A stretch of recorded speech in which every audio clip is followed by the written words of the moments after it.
Nebuchadnezzar and the comparison with him and your family and friends, and my family and friends. In Daniel, we have the story with Nebuchadnezzar. And Daniel is first introduced going through training to become an advisor in the king's court. And what happens at that point in time, the king gets a dream and says, interpret my dream and you have to tell me what my dream was. So he has the occultist, the astronomers, witches, and it's kind of interesting. This is Babylon, and who are the advisors? They're total evil. And I think we can certainly see that in our system today. We have the same advisors to our kings, our presidents and things. They're just wicked people. But the interesting thing is he sends out the decree, I'm going to kill every single wise man. And Daniel pleads for some time to get the dream. And this is really not the story on Daniel where this video is going, but it's really interesting because you got to realize Daniel's life's totally ready to be taken from him, and so you can imagine the crying out in pain. And isn't it interesting that that night the answer comes to him, and when we cry out to our Creator, so many times He gives us the answer within 24 hours, and I find that interesting. That's generally where it happens to me, within 24. Now what's also interesting is then Daniel goes and says, don't put all these people to death yet. And he doesn't put them to death. You would think that Daniel would have went in and said, here's the interpretation, wipe out these bad advisors. Let's put in good advisors around you. But they keep the bad advisors. And of course Daniel's able to show the dream and then interpret the dream.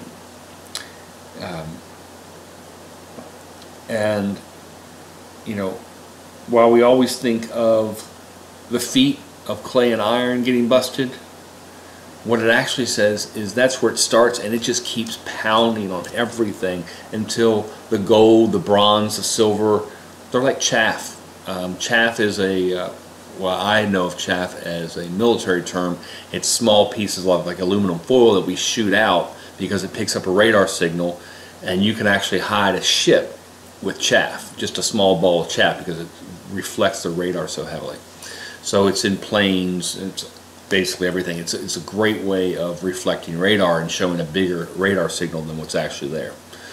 But it's just foil, small strips of foil. So when he beats that thing up, he beats up that thing. And again, the Messiah is coming back with a scepter of iron, and to smash the people like clay. But again, that's not where this is going either. Because the next thing that happens is Nebuchadnezzar builds an idol. Now he has now recognized the true God. He's over here. He recognizes him, but he's not following him. So he builds his idol, and he says, everybody bow down to it. And the three that we know of is Shadrach, Meshach, and Abednego, which is kind of sad that we've been taught the Babylonian names and not the Hebrew names for these people.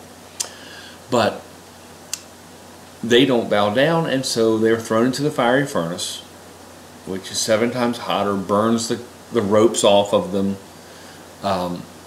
burns the people who were tying them up, it's so hot, and kills them. But they go in, they have no problem. One of the other interesting things about that is they were wearing turbans, or a cap. Actually, the word is carbella. It's a helmet, cap, it's something. Because that's showing they're covering their heads.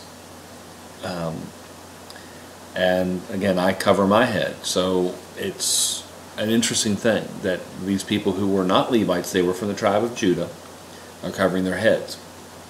However, whatever they do with that, while they have their heads covered, they cover their heads. So at that point in time, Nebuchadnezzar realizes this is the holy God. He is the one. He's keeping these people alive. And where do we go from there? And that's just Daniel 3. And then the next thing is Daniel 4. And he has another vision. And what does he say on that? In verse 8, he's talking about, I named Daniel after my own God. He's still following his own God, even though he recognizes the true God's over here. And this God has been showing me visions. He has actually delivered people from this fiery furnace.